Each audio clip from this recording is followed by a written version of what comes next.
I'm just a gigolo. Wow, it's loud. You want me to keep talking? No, it's good. Okay, thank you.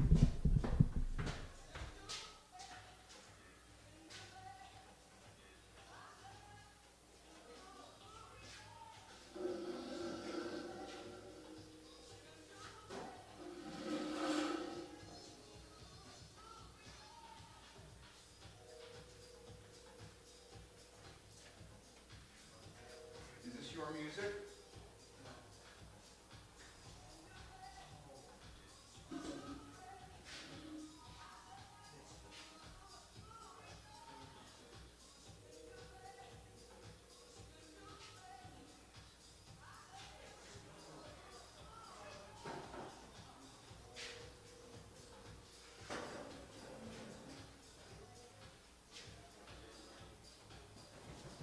Sorry, I missed it.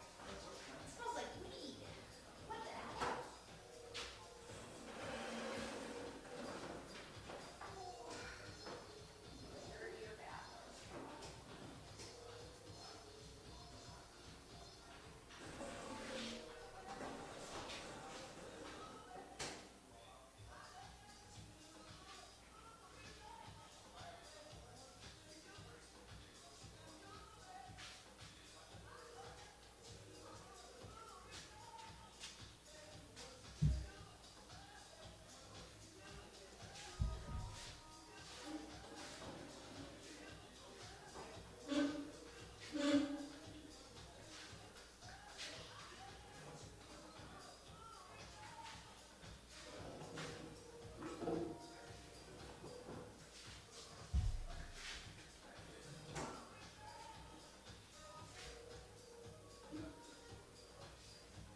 Check, check. I think we're going to start in a few minutes.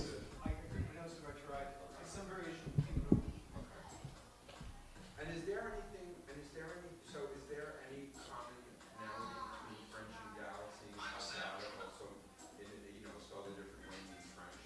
Maybe. I know Celtic study students, actually, let me correct that. I knew in my youth Celtic study students who would tell you, I think there are a couple of roots, but they're kind of a mess. One of the reasons the Allies used Gaelic and Welsh to try to confuse the Germans. Well, they did. Especially the Welsh.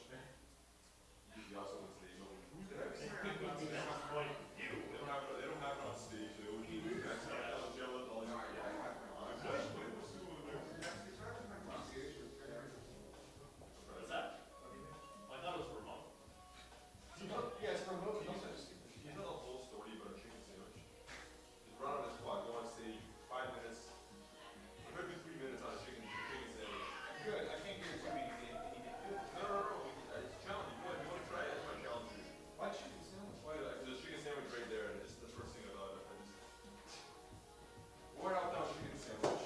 Word out now. Yeah, I used to be a director. What's that for chicken? Why can't it be like this one? Because that would be ridiculous. You inspired me to that. Because I think it's better. Glasses on your table. Not This is that why I it's saw. not going to finish school. Not that I can see. Did you put them back there?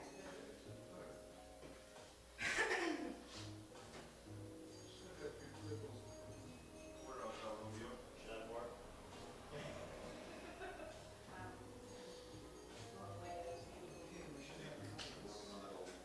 Shakespeare or something? Oh, I thought that was Spike Lee. No, that's saying your writing is terrible. Oh, I say that. Good person who wrote that. I mean, it is, but Oh, I understand. I got over your head. It's a really tough. pretty tall too, right? That's Yeah, right. takes a lot. Yeah, We get it. Guess what they were? and you're In my glasses I pop. have lips in over it. by a mountain. Of course, always like does glass water. And when my niece was like toddler, like underneath toddler babies, she would, if she ever got glasses, she would like run ahead. Yeah, they break your Like, legs. her granny wear glasses, and so and she'd be like, I'm really like always on the That's going to be perfected. How would you? They've actually been doing it really good. based A on little the spicy. where they, That's good. I'm obsessed with guacamole sauce right now. I just have my period, I think I was right. now they're just doing it for both. And like some Were you gonna say something, Mike? 4 to 6 inches of it. Like, Nothing of any import. Say pee pee poo poo. A lot wider. Pee pee poo poo. Thank you. I do what I can. Incredible. My God, that camera looks. You ever seen 2001: A Space Odyssey? It looks like Hal. I actually haven't, but I know what you're talking about. Hello, Dave. Dave. Please close the doors, Dave. Yeah. I am completely waiting like on. Sorry, what's the last name?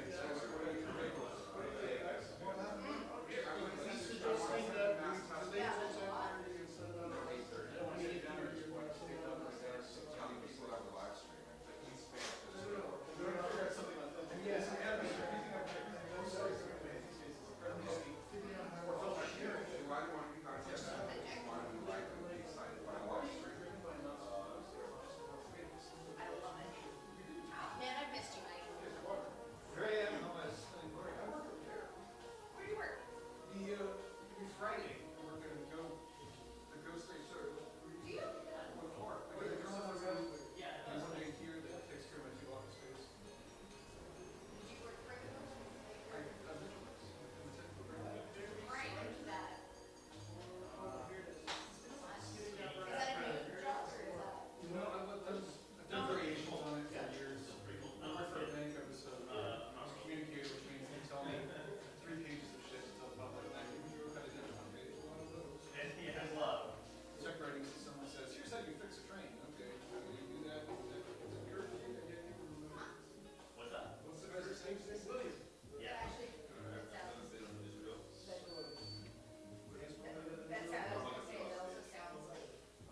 Test.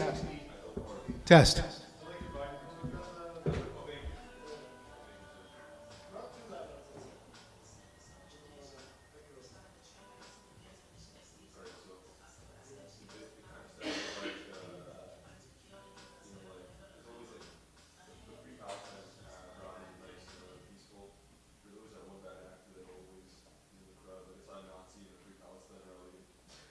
Free Palestine, yeah. Like, you know, he thought they were Palestine. He thought they were Palestine. He thought they were Palestine.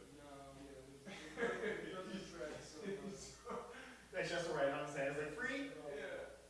Palestine. Yeah, free Palestine now. It's right on his hand. He's not Just there. so you can remember. He's not there. He's hiding something. Free P. Palestine. And his position is fun for your goal. No, Palestine is it's always It's like freedom on an island. One over there, like I call it. If I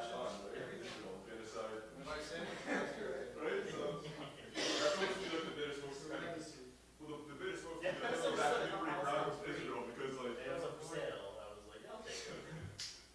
Jay. Yeah. Hold on, wait, this thing. Go to Chuck E. Cheese. I just sent this to. do you think that kind of bit would kind of work in, like, it's supposed to be like, oh, free Palestine. He's not there for Palestine. He's just, you know, he's just. He went to. Chip. He's going for it. So the other part of it is supposed to be that, like, you guys come like a little bit pinky beside his joke today, because, like, he pretty much created it, like, you know? Give it a couple of minutes. The first thing he mortified, and then again, you're pretty proud to see a lot of that just passed on. Genocide at the cleansing, right? Just flip it on its head, right? He got mad at you. He's like, that one's my idea. Where's my credit? It's like a credit for it.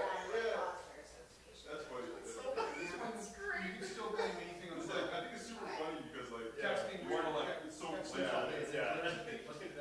You can't help but laugh because of like. The goal is to be the double big. It's great. I'm not gonna do this stuff that way. Like, I just wanted to fucking move. But I was telling him what I wanted to do. I wanted to, like, a 20-minute set on Instagram at least. Most of it. Yeah, they have. Yeah. And then just back. I don't know, I haven't decided yet. Wax on? I know, I'm probably gonna, like, Okay, so you'll be like half of this list. yes. Okay. I'm anti-authority. I'm an anarchist. Some are anarchists. You don't believe in connect to the list. We're anarchists. We'll do the list, plus those that are not on the Talk list. with Hitler on this list. Like, Where's the list? I just discovered the other day. I'm Nazi stretch. I'm trying to work.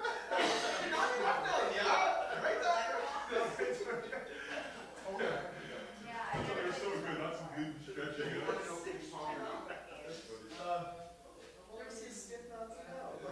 Every army has a military advantage. The Nazis have stretching. Really get over his shoulder, but they just No, don't the do it anymore. question is, I'm sorry.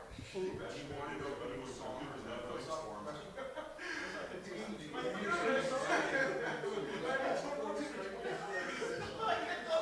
They're probably like 6 weeks from the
to you, Al.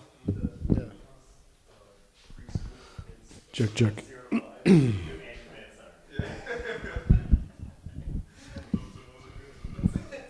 in the daytime, it's a command center on the weekends.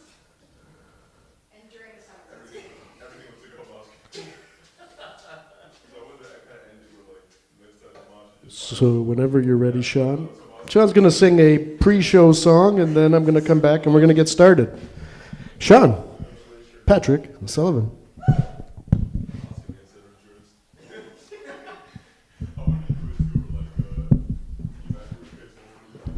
All right, people, this is the pre-show.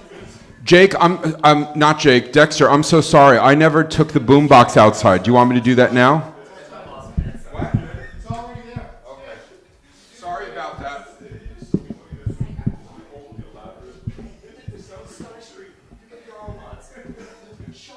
Get the Lost Command Center.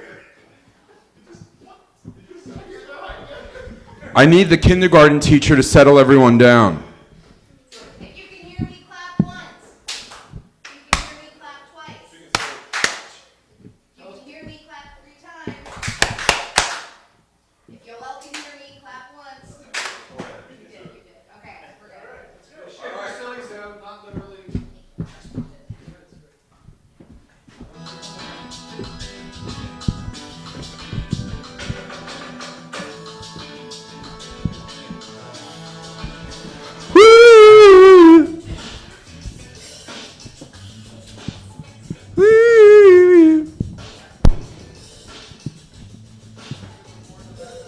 Me no bubblicious, me smoke heavy tar, me be grooving slowly to where you are. Notify your next of kin that you're never coming back. I've been dropping beats since back in black. And we'll paint by numbers till something sticks. I don't mind doing it for the kids. So come on, jump on board, take a ride, yay. Jump, jump, jump, jump on board, feel the high, yeah, 'cause the kids are alright.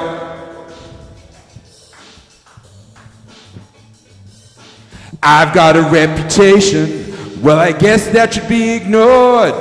You're dancing with the chairman of the board. Notify your next of kin. I just screwed that up. 12-cylinder symphony. But if you've got other plans, the purpose of a woman's not to love her man. And we'll paint by numbers till something sticks. I don't mind doing it for the kids. So come on, jump on board, take a ride, yeah.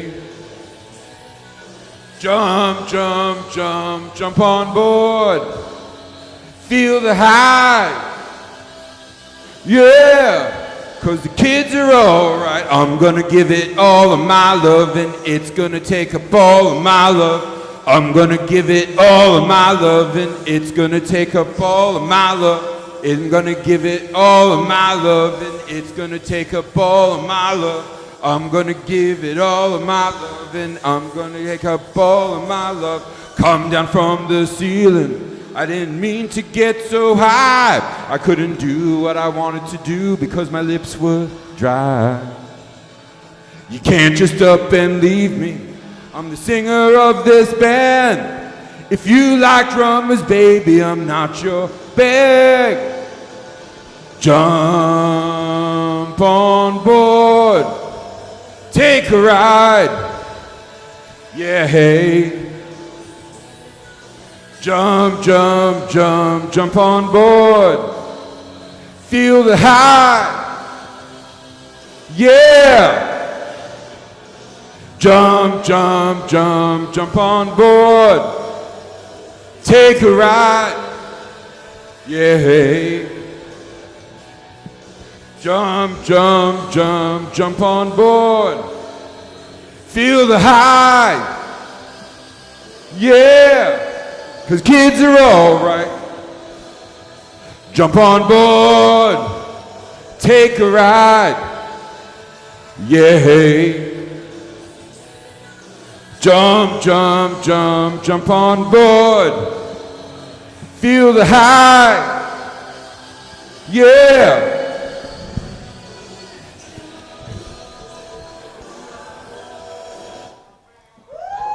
Ladies and gentlemen, my name is Sean Patrick Sullivan. That was the wrong version of Kids by Robbie Williams and Kylie Minogue. This is Sofa So Good, and your host for the night is the one and only Jake Jeng. Hey there, thank you. Oh, could you take the echo off or whatever the extra. Oh, that's nice though. Maybe we should keep that up. Hello, I'm Jake Jenk. Hi, I comb my beard for tonight. And I'm not a narcissist, but I am asking you to look at my beard, so it's kind of weird, right? Yeah, because I puffed it up. You know, I spent a month in Turkey. I kind of feel more Turkish, more bearded, you know, a little bit more puffy beard guy. Anyway, I mean, this kind of fits in, doesn't it? We have a theme this week of authenticity in art, and that sounds really pretentious. I wonder who came up with that. It was probably me. And maybe there's too much of a focus on individuality in art, but then again, like, could there even be art if there wasn't a focus on individuality? Because we kind of assign and attribute what we might call genius, what we might call aesthetic beauty coming from an individual, right? It's rare that we think of artworks as, I mean, like a bridge, I guess, is an artwork put on by lots of people, but we don't think of it that way. It's the individual is very much in the midst of our understanding of what art is. And so when you get to a subject like authenticity in art, it totally makes sense. It's like, first of all, you got to figure out what the hell is authenticity, you know, of myself, if you're an artist, for example. And then how does that relate to my art? And is there a way to make inauthentic art versus authentic art? There's a lot of talk about that. There's even, you know, a lot of demographic studies that say the younger generations are very much into authenticity, and that's what's really driving, I guess, you know, social media stars are really about that. It's about a different frequency of understanding what they are and how we connect to others. So authenticity, like, it's a subject matter that comes up in philosophy all the time. You got the because it's so much intertwined with the idea of what is the self. You got Jean-Paul Sartre and the existentialists, and they're all about authenticity in art being something like being yourself, but then it's kind of circular. Then what is it to be yourself? And that's kind of advice that you always get for almost any environment or situations, like, you know, when you're going out on a date or something for the first time, and like, the best advice is be yourself, but like, it's really hard to take. Like, what does that mean? Especially when you're younger. I remember thinking about that. Like, I want to be myself. I really do. I want to be authentic, but like, who the fuck am I? Like, how do I do that? What the hell does that even mean? And I'm not sure if we figured that out going through our lives or not. But with art, it's very much intertwined because there's something that we always judge art by how real it is, right? It's not fake, it's not contrived. That guy's a real artist. You know, things like that are said. Kind of pointing to the authenticity of the artist. So, you know, when you tell me to be myself, it's like, which one of me, right? It's because most of us have many versions of ourselves that come up, yeah, you know, at different situations. Okay. Right, it's true. You know, I like to think of it as kind of like we have a bunch of recipes for ourselves, how we bake ourselves, and we bring up the different recipes at different times and different contexts and different situations.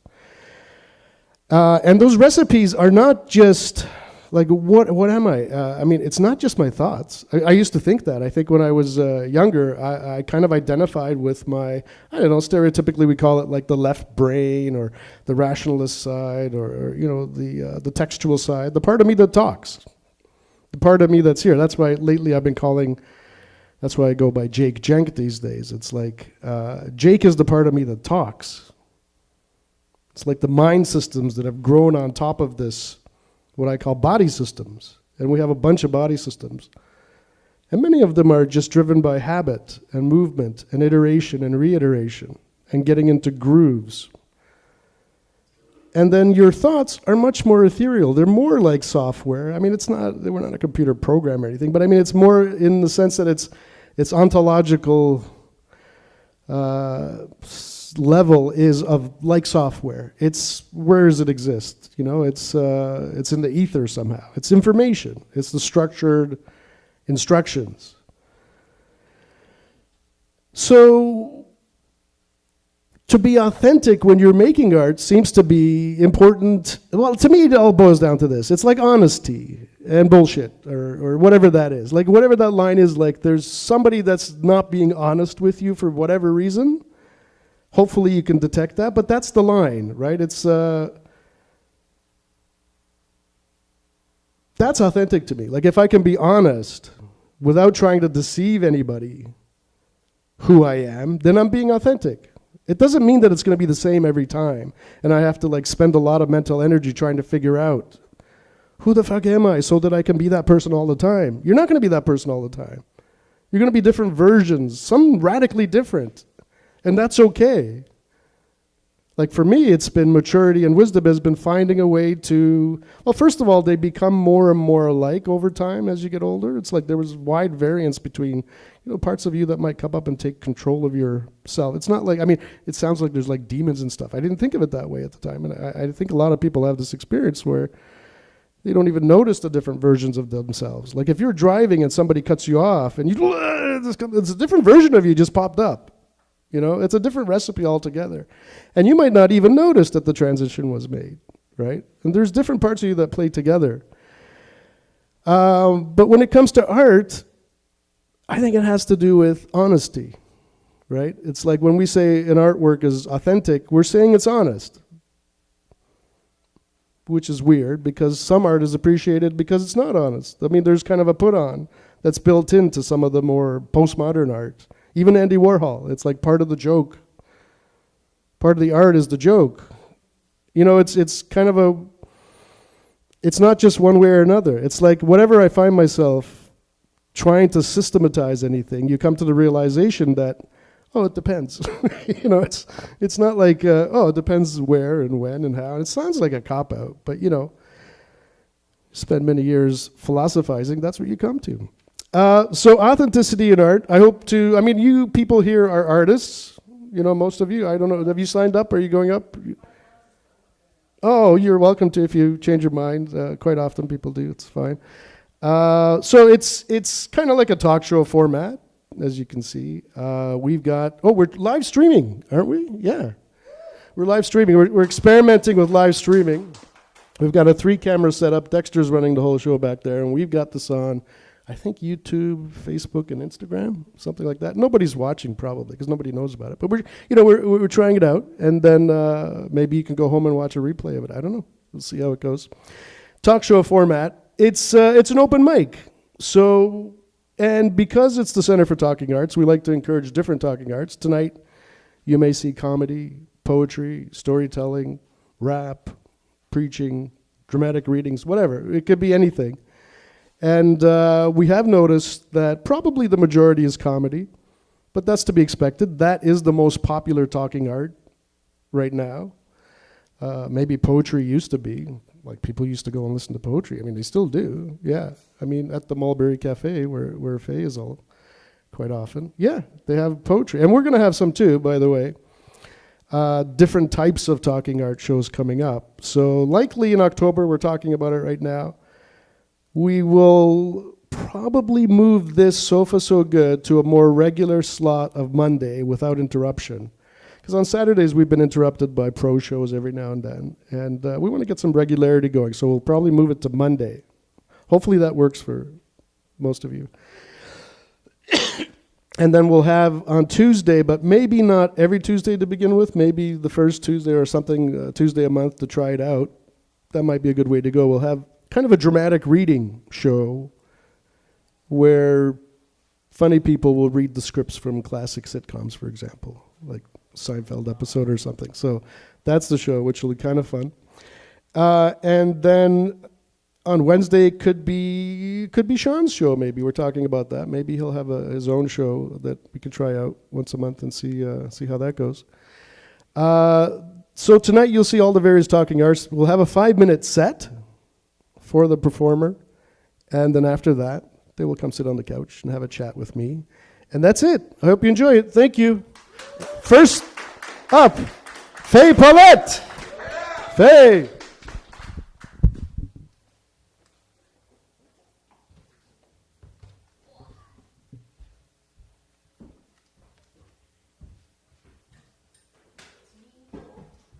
Should I grab the other mic? Ha ha ha. Oh, okay, there we go. Hi. It's me, your kindergarten teacher, here to teach you colors. Sean told me I looked like a kindergarten teacher today, but in the best way, which I take as a huge compliment. Oh, man. Pardon? They are, dude, kindergarten teachers, man. My niece just started kindergarten, but she was telling her mom that she's like, yeah, I'm not going to daycare anymore. She's like, but they have hard jobs. They work really hard at her daycare. It's so funny. Oh, man. Doo-doo-doo. Okay. How's everyone doing tonight? How are you? Woo! I'm curious, how did you hear about this place? Oh, I saw on Instagram and a friend had told me about it. Awesome. Welcome. Is this your first time here? Oh my gosh. Welcome. We're so happy to have you. What's your name, if I may? It's Raya. Raya? Oh, Radha? Radha, very nice to meet you. I am Faye. We're so happy to have you here. You have a beautiful accent, by the way. I only have an accent when I'm here. Exactly, right? No, it's true. It's true. Like, I don't hear my accent, right? But the other day, I was standing waiting for my drink at Timmy's, and I was chatting with a guy who had sitting there eating, and I was like, oh my gosh, he's so Canadian. He has the accent. And it was like, I know I do, but I don't hear it, but it's just sometimes it's so obvious, because it's just like, oh yeah, eh? Or he's like, oh yeah, I just had one of those Tim's chili bowls. Anyway, Timmy's is our favorite. Oh, it smells like fries in here. Oh yeah. Chicken sandwiches. Do you know burger is actually a sandwich? So is a hot dog. Technically. That's not me being controversial. It is just a fact. Yeah. Open face, kind of. Or actually, no, it is kind of closed face because it's in a bun. But yeah, technically a sandwich. So, I don't know if you guys know this. I went down a little rabbit hole at times in my life on the TikToks. And did you know that strippers wash their money in their washing machine? I'm not kidding. Like, you'd be scrolling in a doom scroll, right? And be like, hey, spend the day with me as a stripper who works like at a nightclub, or spend the day, right? And these women, because they're getting lots of cash, right? And so they can literally they'll like throw it in the washing machine, run it through a cycle, and it like, because money's really dirty. But so if you think about it, some of the cleanest money you can probably get is from someone who's an exotic dancer, stripper, what have you, which I find kind of funny because some people might consider that dirty money. I thought of that last night when me and Greg were talking, and I was like, I ran out of the room. I was like, I need to write this down. It's hilarious. I was like, yes, this is the funniest thing I've ever thought of. And then directly after, do you guys know what a regatta is? Yeah. Like a boat race event thing?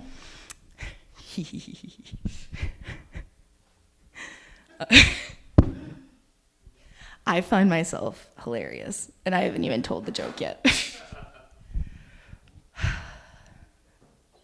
What's the biggest boating event of the year for cheesemakers? What? The Ricotta Regatta.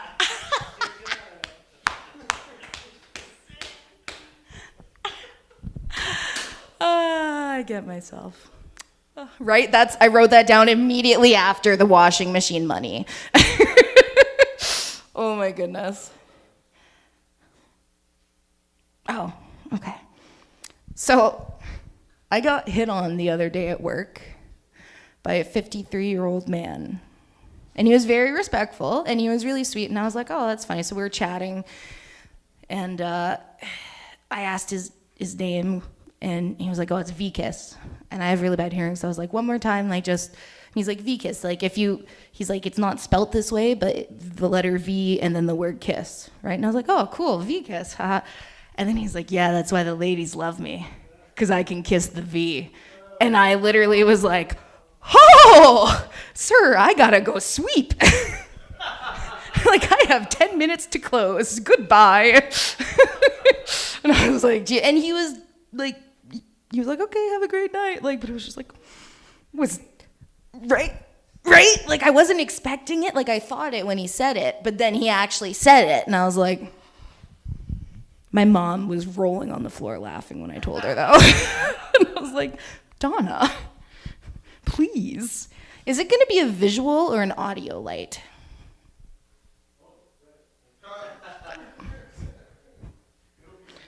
Visual. Cool. Sometimes they play an alarm, like they'll set it for 5 minutes or 4 minutes, and then it goes do do do do do do do do do. And they use the same tone that was in High School Musical. Oh, was that the light? Okay. Well, I wonder who could have done that. Satan? The church lady. Oh, la, la, la, la. I'm going to keep telling this joke because I think it's really funny and I'm proud of it. What happens when a vegetable gets a flat tire? What? They got to use asparagus. Yes! That's the reaction I wanted. It's so bad that it's good. Just like, oh. You have a great smile, by the way. Oh, my goodness. Okay, I'm going to bring your host back, Jake Jank.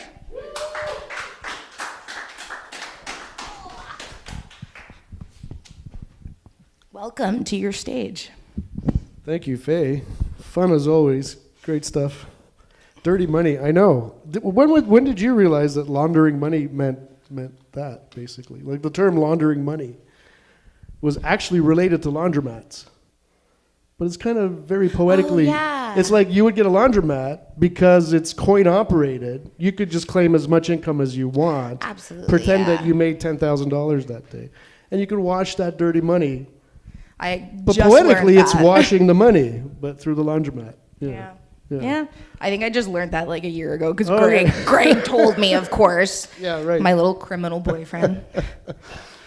Is he okay? He was upset the last time with the neighbor, but I think... Yeah, it's been hard for him, but she went and tried to complain, and they told her, you know what, he's a great guy. Valid. Let him just be nice. It'll all work out. Yeah, it's definitely pretty triggering for him just because like he said this the other day, and I was like, holy shit, he's been to more funerals than he's had birthdays. Oh my God. Yeah, because like either from friends ODing or from like gang violence and shit, and like so like to be... He's had quite a life. He's had quite a life. He's not here tonight, so maybe we should let him come up here and talk for himself. Oh, I think he's watching. Oh, good. Okay. I wouldn't talk about this if I didn't think he would be okay with it. Good, I promise you. But yeah. Anyway, hi, Greg. Yeah, he might be our only audience tonight, but who knows? It could be fun to try the live show. Heck yeah. I mean, like if you, I don't know, do you think of yourself as going on a path towards being like a comic? Like having, a career as a comic maybe? I would love that. I think you could do well. And then when you do get there in a certain level, you're going to go on talk shows maybe or podcasts. Yeah. And so in a strange sort of way, this is also trading for that too, right? You know, why not? Absoluter. And it's free content. It's like we're going to monetize it with that one viewer we have. Yeah. Somehow. Oh my goodness. Yeah, dirty money. Dirty money. Have you had to work at jobs that were kind of, iffy? Like, oh, should I be doing this? Okay, I don't know. Or is it the bosses, I guess, sometimes are kind of shady? I personally haven't.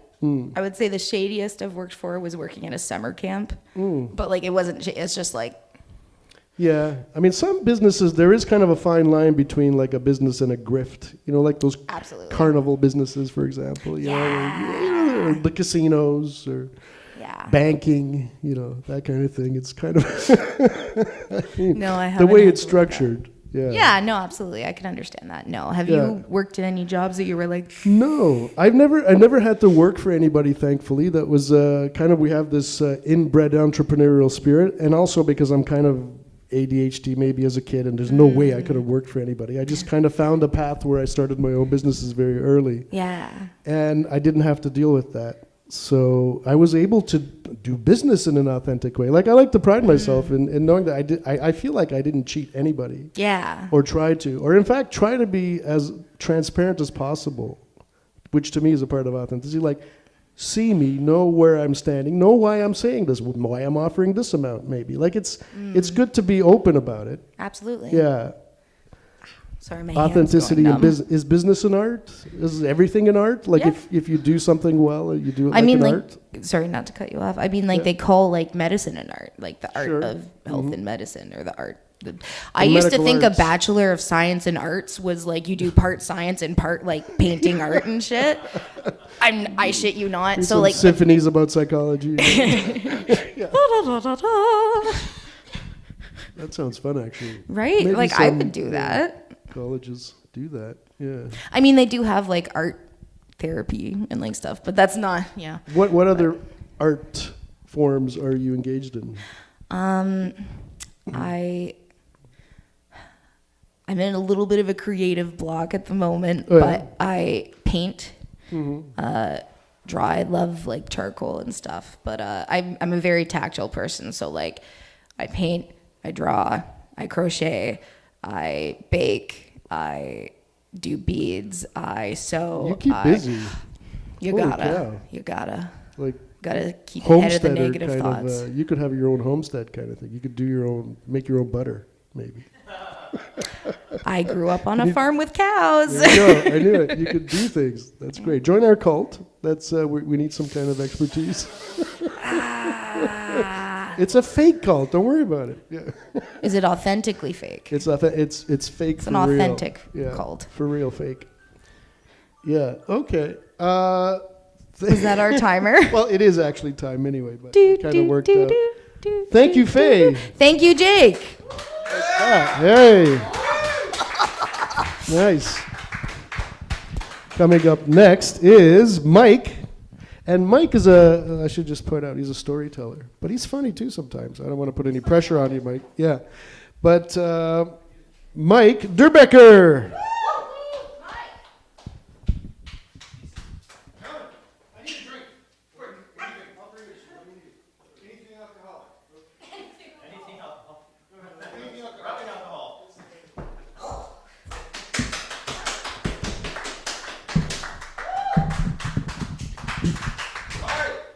Nicest thing I've heard all day. Thank you.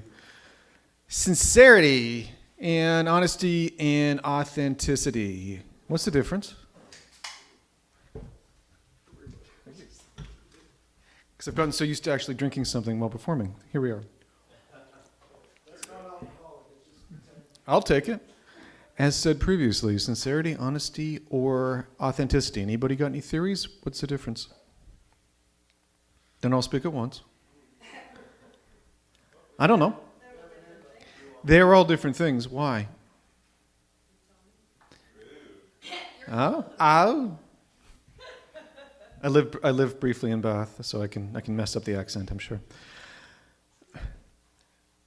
So he tells me, I'm sorry, and by he I mean Jake. This is the topic for this evening, and I don't do stand-up. I can tell funny stories sometimes. The stuff I really want to tell tends to be dark and painful and long and complicated. I'm not going to do that. Don't worry about it.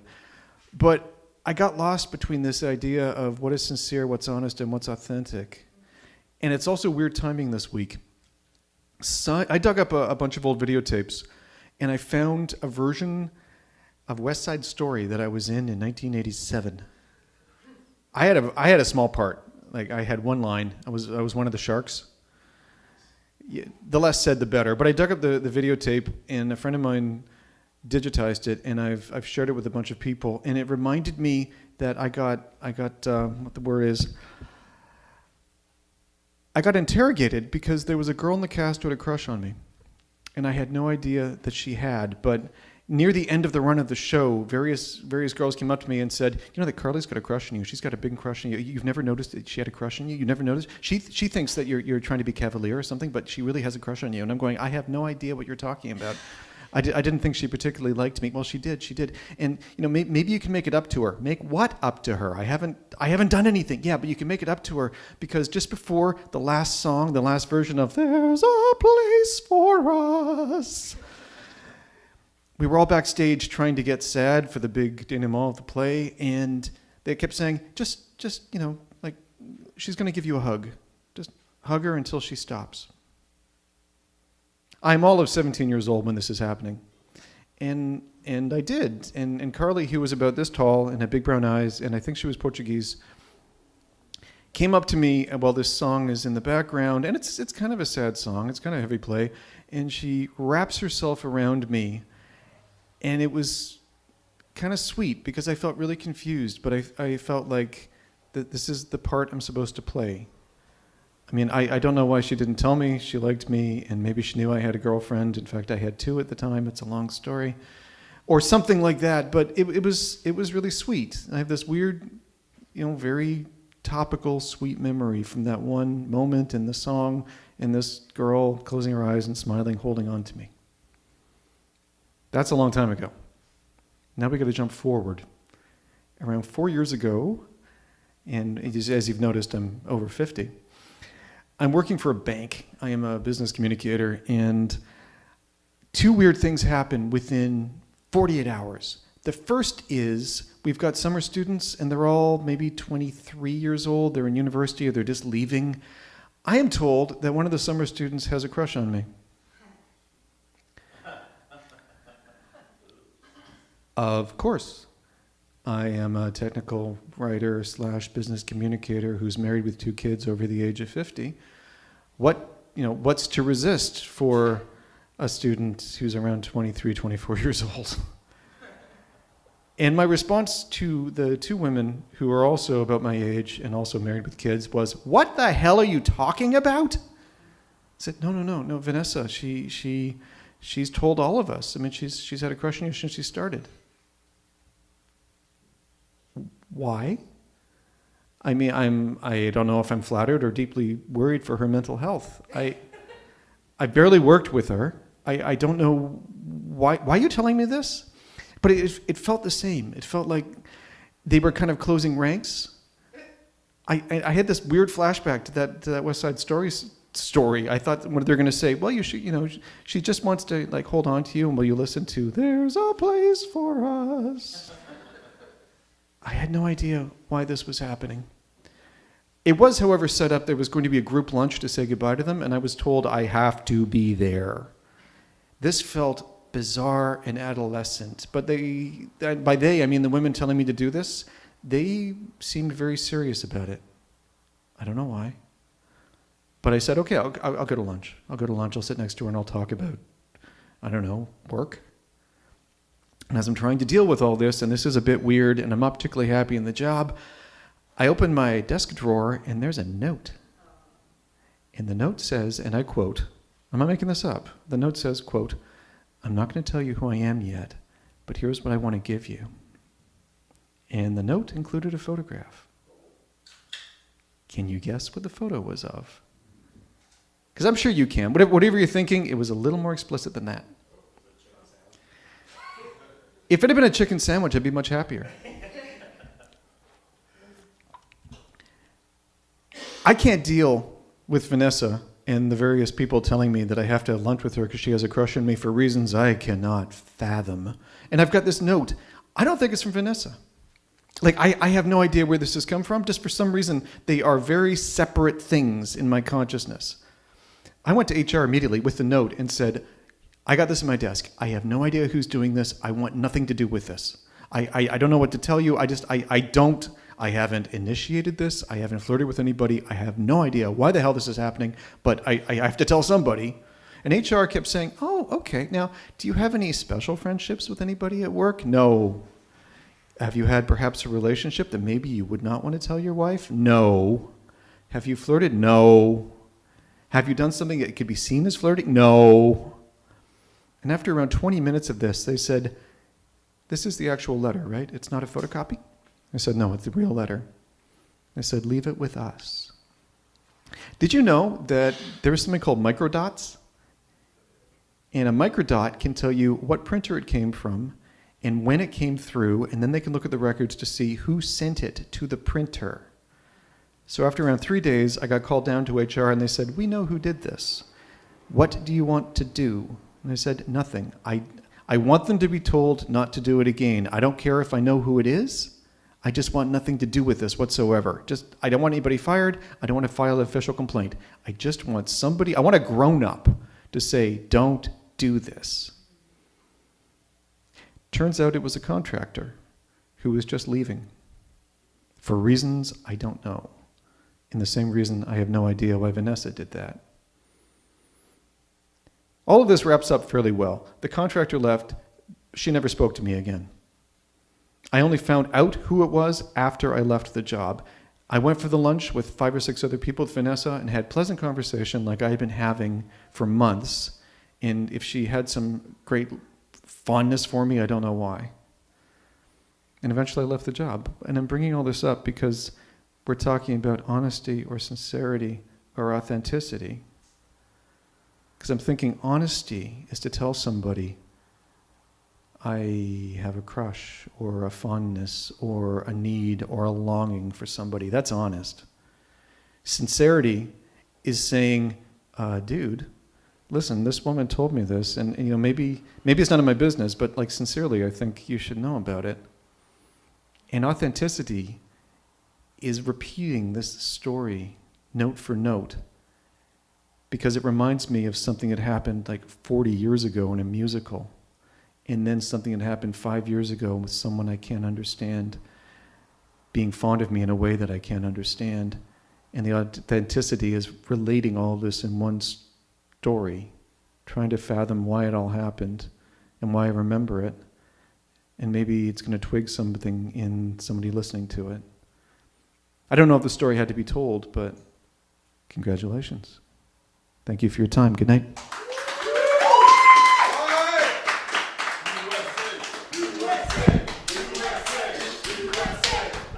It's Mike. Mike Durbecker, thank you. Thank you. Nice. All right. Yeah, I always love your performances. Thank you. Thanks. So storytelling is a talking art. And do you think people view it with authenticity in mind, or like, what's real? I mean, what's real about acting, I guess is what I'm asking, right? Oh. Because an actor is pretending to be somebody else, or even when you're telling a story, you might be telling it in a different voice, but there's some realness to it. What is that? Like what?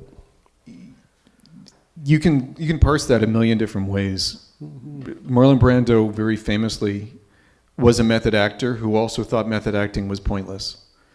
He said you can fake it just as well. Laurence Olivier was never a method actor. He said, my dear boy, you just have to learn to act. Right. Have you tried acting? Yeah, something like that. I get asked over the years, are your stories real? And I always say I scramble up names and dates and locations, because if the person I'm talking about shows up, I don't want them to be identifiable. But if they come face to face with me, I can say, well, I told that story because you did A, B, C, and D. And no one's ever showed up and yelled at me about it. There were 1 or 2 times when I thought it might happen. So authenticity is already a slippery slope, because I'm admitting I will manipulate timelines and such. But on the whole, both my response to something and the triggering event is real. That matters to me, and it's largely because the events I went to in Toronto always said this needs to be honest. everyone in Toronto, to some extent, knows everybody else. I didn't want to be accused of making up a story to make myself look good or more important or what have you. Well, I mean, so you're pretending to be somebody else, but authentically it could reveal something about the actor or the performer that's real, some vulnerability or some way of being Yeah. that comes through in the way that they're acting, like Marlon Brando reveals something about himself. Yeah, I mean, You know, is that what's happening? Is that... as an actor, I mean, I used to do theater. There's some parts I could look at and think I could never play that. Even if I got away with saying the words properly and intoning them properly, I don't think anybody would buy it. There are other parts I would kill to play. And I'm just weird. I've always wanted to do a serious drama, which nobody wants to watch. I've always wanted to do Right, that's like a problem. Chekhov and Eugene O'Neill and stuff like that. Because when I've read it, I can think, if you get away with this, the audience won't think this is stilted or this is overly dated or old or too wordy. They will just catch into it. Do you find Chekhov to be more of the mind than it should be? No. And less of the body, or do you think it's enough of the body? I had a Russian friend / girlfriend occasionally who told me that Chekhov kind of plays like, in Russian, it kind of plays like Seinfeld. Really? Yeah, I've heard things like Yeah, that. that it's kind of sarcastic and it's kind of ironic. It does have a heart, but it you're not supposed to take it as seriously as Stanislavski took it. Right. And I never forgot that. I thought most drama is, there's something absurd about it. There will always be something where you roll your eyes at the characters, but you also understand why they're doing what they're doing. Yeah, it's a weird art form that I've kind of been always anxious about even trying. It seems like singing and acting seem like it's hard because like there's something in me. I guess maybe it's kind of like a error correction in me that's always on the lookout for authenticity in a way. Like I want to be really me, and when I do it, I don't want to be bullshit about it. But then I feel like when you're singing, you might reveal too much about yourself. Yeah, It kind of feels like you're too bare. I was in a band briefly. I played keyboards, and apparently I was fine. But I mean that's where it ends. I was fine. I could never hear myself. I kept thinking, why am I here? You could get a better keyboardist. I can call 3 or 4 people who are better than me who will say, oh wait, there's a gig on Friday? I'd love to be there, rather than me going, okay, I'll be there. Yeah, right. I didn't believe it. I had no authenticity. I didn't think it was bad, but I couldn't bring myself to do it. The story I told tonight was the only assembly on short notice that I could think of something that was honest and sincere and authentic all at the same time. That wasn't, some dark story from my past that I either want to understand and that's why I tell the story, or I just want to get out of my system. And you can't do that all the time. Do you practice, or is the art for you the flowing of that idea or story that's taking shape as you're... It depends. Tonight, I had 3 things lined up. One was the one I told. One would need more exposition about why I think it's an authentic story to tell. And one was essentially a long, dirty joke. Those are fun, yeah. But I don't think I could pull off the dirty joke as well as a stand-up could do it. So I'd rather tell a story that has funny moments than try to be funny, because it'll feel strained. Yeah, that's a lot of pressure to be funny. It's weird. That's another weird art form. And you tried comedy a couple of times here as well. Yeah, I mean, it's a different art form. It doesn't come naturally. I can put the pieces together and speak the pieces in the order they should be in. That's different than someone who can do it completely naturally, who walks on stage as if they're there accidentally and looks around and goes, oh, by the way, and kills. I could never do that. I respect the hell out of it, but I can't do it. Yeah, that's more, in my terminology, that's more of the body and less of the mind. Like if you're following a script, that's of the mind. Then you're kind of interpreting the text into some kind of a expression of experience. But the other way around, if it's just, you just get on stage and start talking, then it's more like your body's taking charge. And your mind's like having to catch up and make sense of it. And I can do that with the narrative. I can't do it with with a joke. Yeah, well, sure. Yeah. Yeah, I can. There's a moment anytime you walk on stage, whether you're doing theater or music or monologues or stand up, where you think, why the hell am I doing this? I should not be doing this. I'm about to drown. Yeah. And then, you can drown. You can drown in 10 feet of water, or you can drown in 500 feet of water. There's a point at which you start swimming and you realize, oh, I'll be fine. I'm swimming. That makes sense. That does make sense. Mike Durbecker. Thank you. Good night. Mike.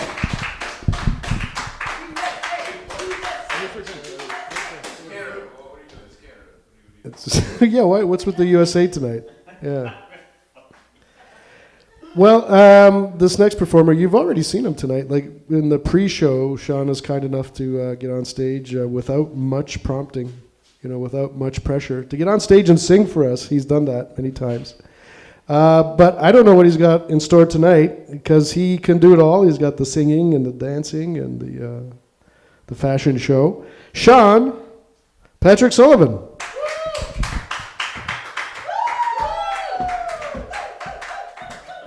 Jake, I'd argue with you if I could. I really can do it all. Including spontaneous poetry. 1990% pure love. I remember the 1990s, my 1990s. Eggplant, aubergine, shades of violet worn as a hair color.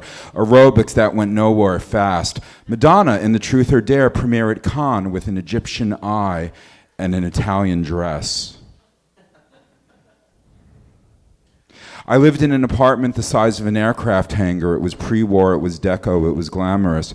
But my parents didn't understand me, and all that had to console me was the fact that Sandra Bernhard did. All right, let's move on. This has been a really interesting week for me. I have been living for the past month and a half in a retirement home, which is where the municipal government decided to stick me after that fire at the YMCA, into which I moved thinking that I would have sex with weird strangers, but instead it turned out to be a bunch of old men with hunchbacks and mold on their feet. Anyway,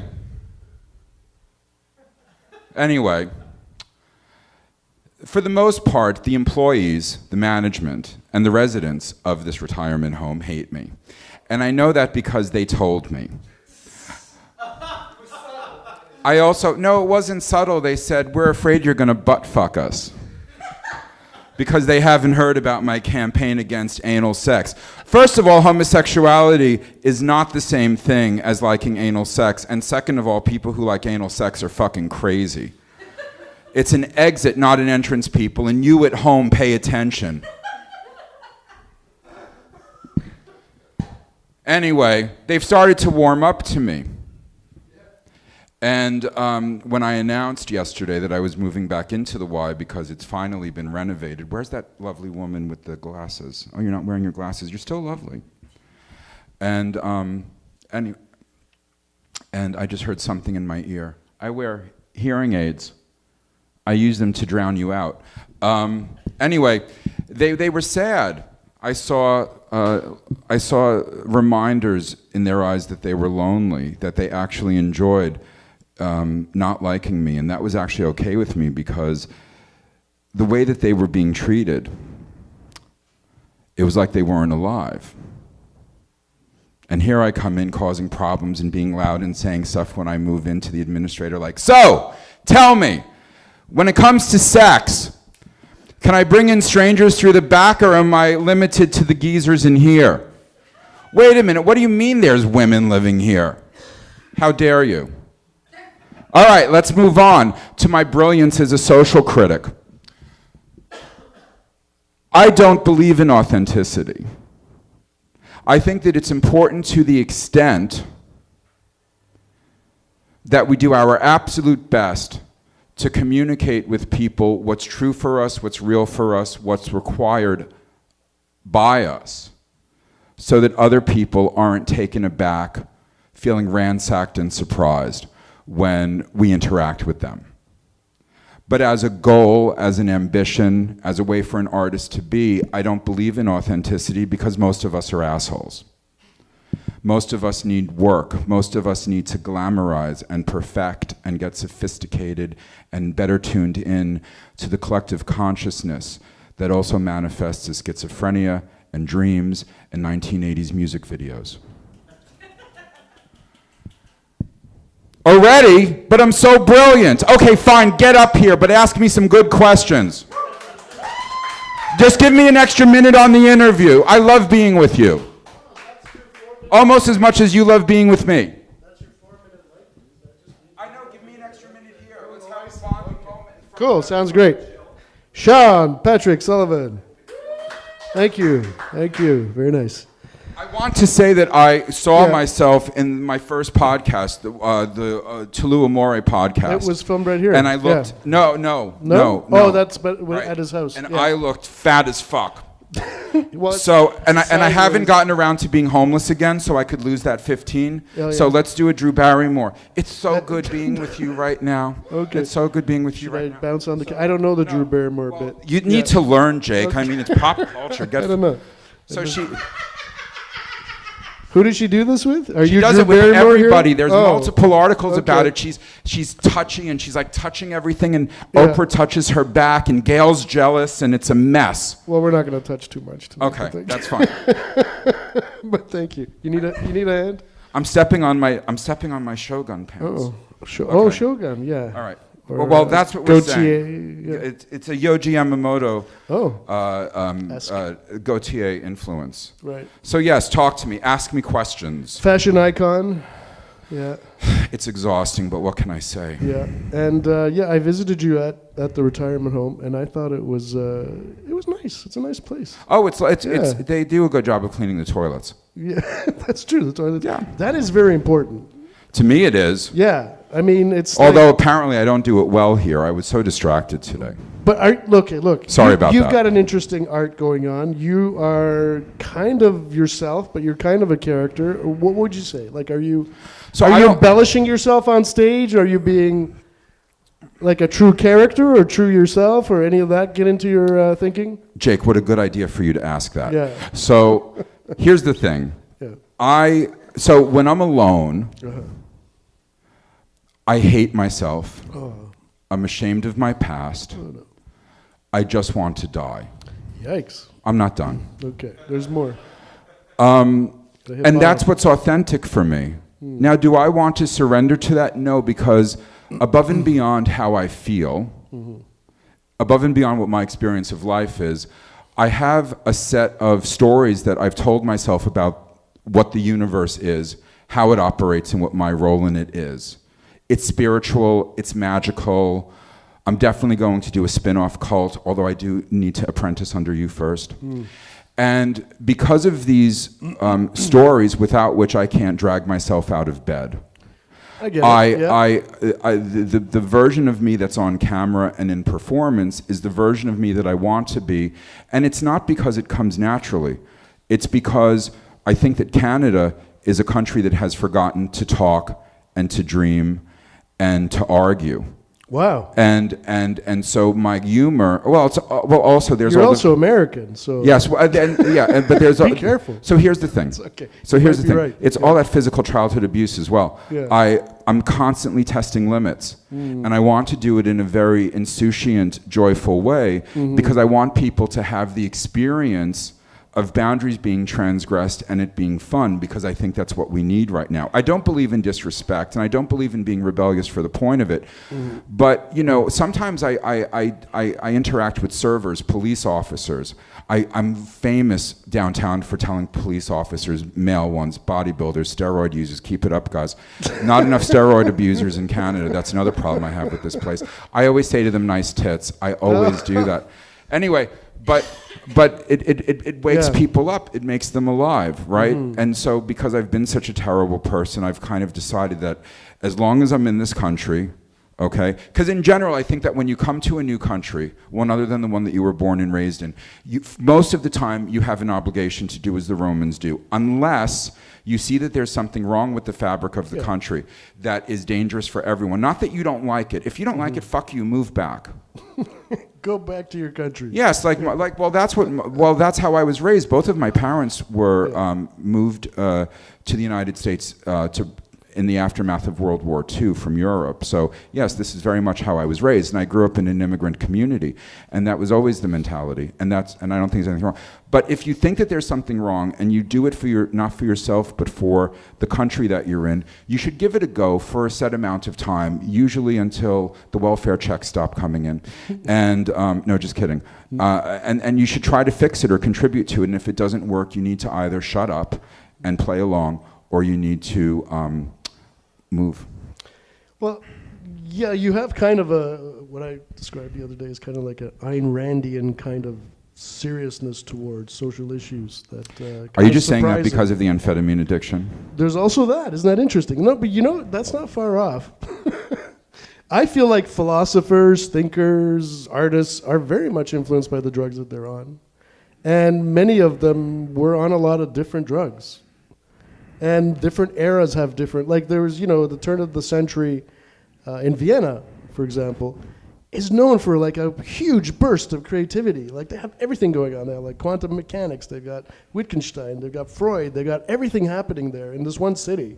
Lots of horny Jews. Well, maybe there's that too. But there's also, what happened was coffee culture had just arrived in Vienna. So people were going, like cafes just And where did it come from, Jake? It came from Turkey, of course. Kaveh. But I mean, it would. So isn't that interesting that all of a sudden it's like everyone got on this basic stimulant? Yes. And it changed their culture. Like it's not that crazy to think that it had an impact on it. No. Yeah. Just like opiates now are having an impact on America. Yes.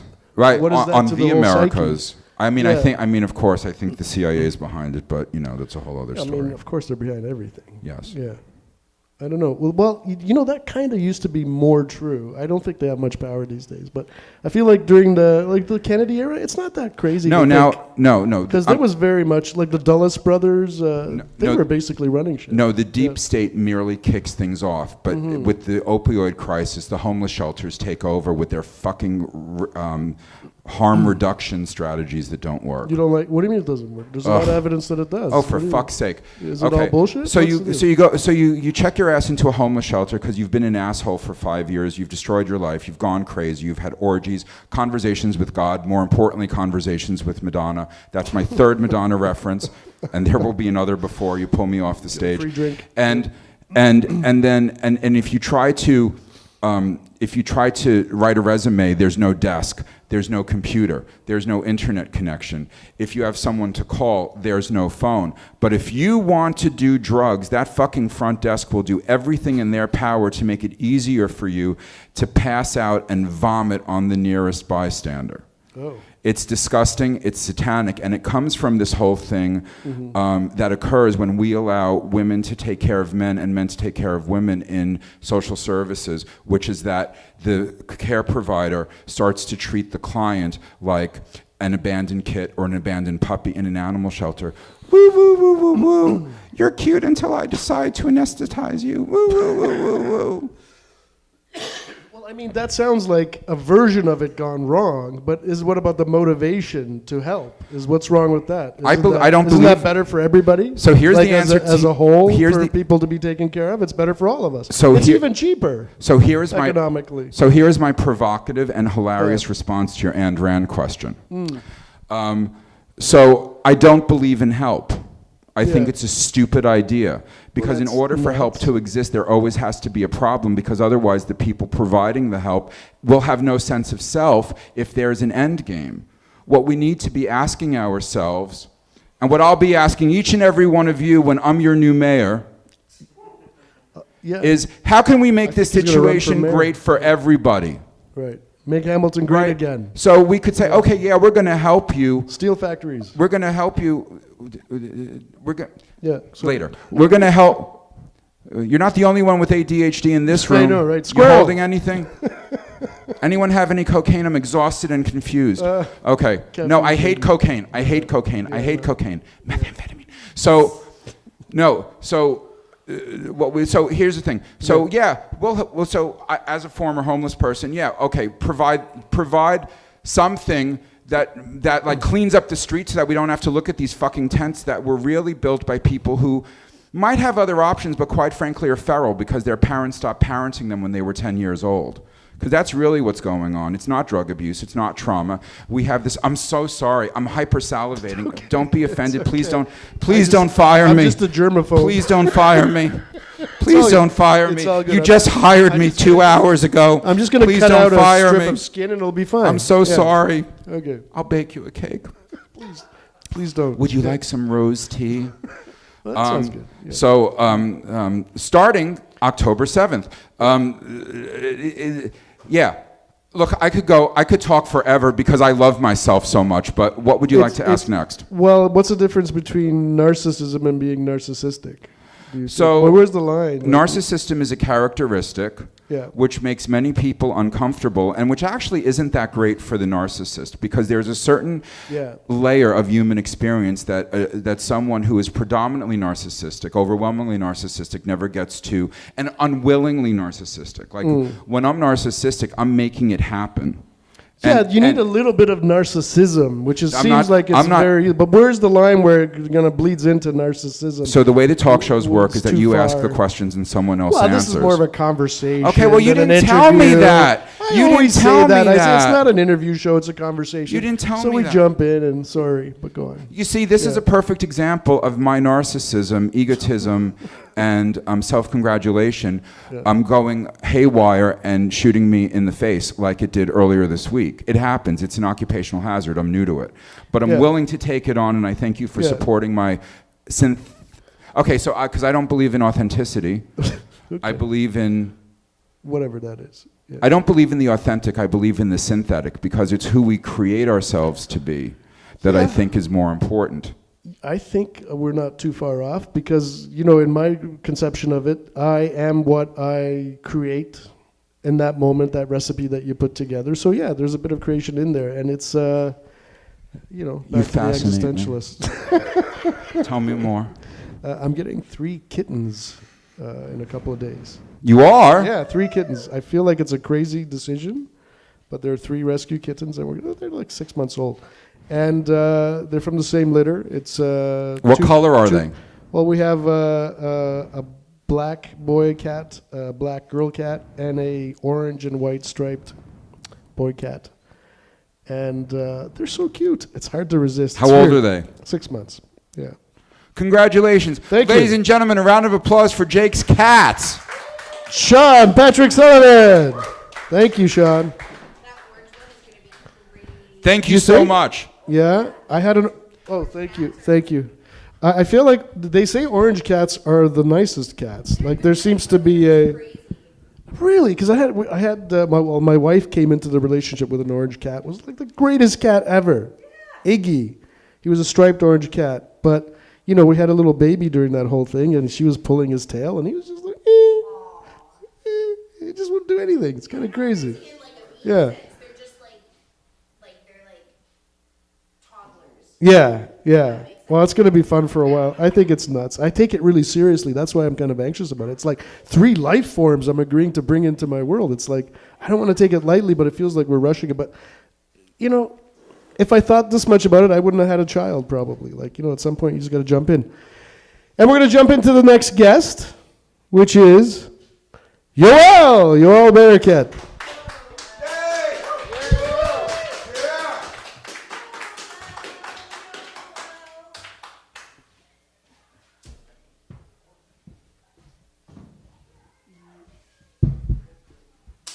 Bright as shit. All right, everybody's moving. How's everybody doing? I don't know if he's taking a picture of me or what. Something's happening. All right. Everybody having a good night? Yeah. Having a good night? And your name was again? Radha. Radha from the UK. Well, I live here. Yes, but origins. I'm a citizen of the world. Oh, you travel all over. Ooh. I've lived. Tell me you're wealthy without telling me you're wealthy. If only I'm an artist, how can it be well? Oh, you travel. What kind of art do you do? Why are you asking me this? She's gonna go on stage. Oh, are you going to go and tell your story after? Oh, okay. Well, that was my whole set. I was just going to roast you for the next 5 minutes anyway. She's after you, buddy. Don't worry. That's okay then. I'll be out of here by then. Okay, then. So is there anything you miss about the UK, though? British food at all? No? Good. Yeah, I love that. Love that. No taste, soggy. That's what I was going to say. That's what I go for. Could you imagine British food without colonialism? It would just be a nightmare, wouldn't it? Yeah, absolute nightmare. Wouldn't want to think about that. Not too long. Can't ponder on that for too long, huh? That's the only reason I forgive the royal family. Yeah, right? Because it's either you starve to death or take over the world, right? It's one or the other, huh? In other news, did you miss it when the Queen died? Did you feel sad? Not at all. Yeah, good. Likewise. Yeah, no, why would I care? Yeah, people don't realize how much people hate the royal family. People were celebrating all over the world when the Queen died. I was saying it's time to give back the crown jewels where it came from. To me, I'll take them in. Yes, I got the family jewels too. Yeah, yeah, man. The only reason people stopped celebrating when the Queen died was when they found out there was going to be a king. A king. All right, that's all my British humor for now. All right then, on the new stuff. Well, not really new. Men and women aren't so different. Huh? Not so different after all. Women like their diamonds like men like their steaks. The bloodier, the better.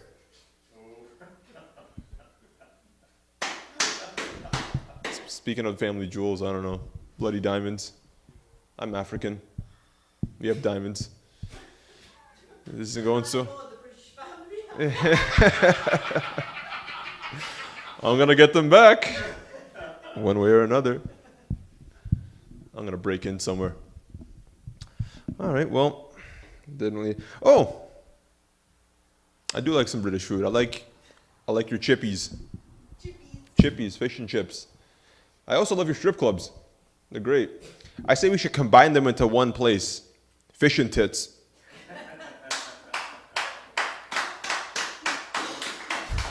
Oh, man. Way to save a set. No, I can tell my family I did well.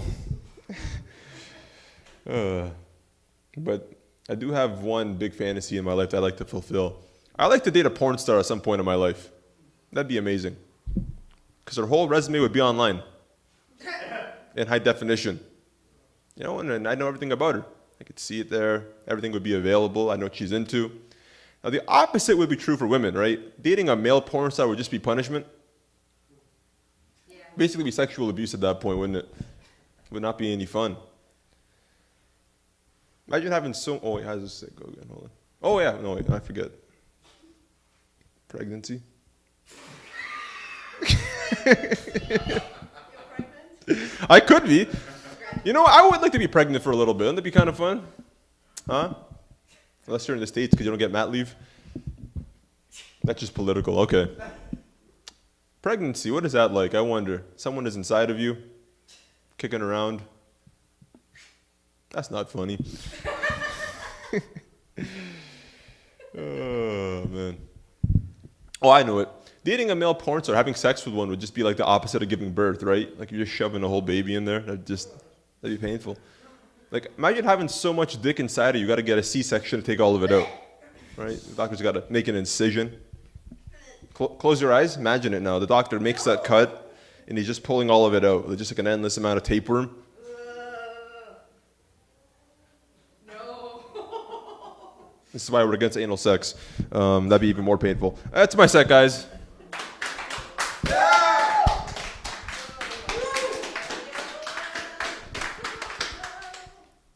I was saving the fish and tits bit for when I go to England for comedy. I'm happy that I tried it out on you guys, because now I know it works. Yoel Baraket. Thank you, Yoel. Awesome. Yeah, we were outside talking about Fishing. Hegel and Tits. Okay, go ahead. you know, all that stuff. And Marx. Yeah, I know. Mark's Warehouse. They don't really talk too much about authenticity. It's more like the existentialists and like Kierkegaard, Heidegger. Yeah. Starts more so with them. I think maybe But philosophy. they're a little kind of strict though. It's like a lot of their, you know, like the stereotype of the French intellectual, you know, like with the mime hat and French baguette and talking about philosophy. It's about, you have to be, like, you can't, it's almost as if you're not a real artist if you do anything that's similar to anybody else. It almost comes off that way. It's like you have to be so original that it's almost impossible. Yeah. I wonder where that comes Well, at from. least that's the pressure I felt as a young person looking at that. It's like, oh my God, it seems like such a strict idea of what art is. It's like it has to be completely you and nobody else. And you really can't do that. You got to borrow. Yeah, It's well, like it's there's a that remix. There's right? that Picasso line that great artists don't take, they steal, Yeah. right? So Yeah. you're always taking, they're always standing on the shoulders of giants, right? Yeah. I think there's too much fixation on trying to be different than trying to be quote unquote authentic. And Yeah. what I think authenticity would be to me is I think human beings have all these drives within them. We're pulled in multiple ways, right? Eat the cheeseburger, don't eat the cheeseburger. Yeah. Eat You the know? cheeseburger. Yeah, you know what I mean? You have all these drives within you. And I think the key to life is to resolve all those drives to be you don't want to have any conflicting confliction within you. I call it Yeah. Well, you will have some, and maybe you have to be at peace with some conflict. well, the point is you'll never get to like absolute. Yeah, it's not going to be serenity. But all the point time. is try to simplify your life to a point where there is no confliction within you, so that whatever you're doing is just like blissful being.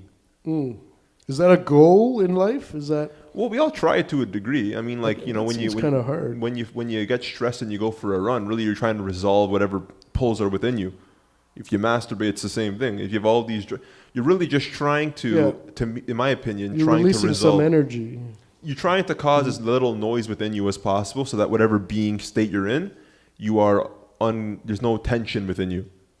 It's So- just being So what- satisfaction. okay, so happiness. Like, how people say, well, what are you striving for? You're striving for happiness. It's like a weird goal to try to strive for. It's like you want to be in a state of mind that's happy all the time. That seems kind of weird. Yeah, I would. I don't think you'd want that. That's almost like the weird idea of heaven being, like whatever.